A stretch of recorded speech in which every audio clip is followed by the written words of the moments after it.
Profi-Fotoapparat und all das und so. Der Torsten. Und, Jetzt nochmal bitte. hallo, liebe Leute. Ich bin 30 und ich trinke Alsterwasser, weil ich alt bin.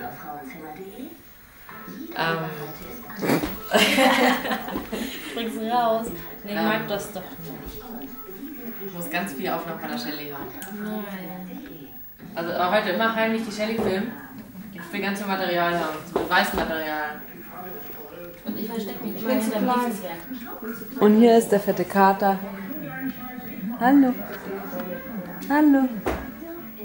Bolli mag's auch. Übrigens die Sina, die ist kurz darauf, den Bollig mitzunehmen. Mit Oleg und Olga.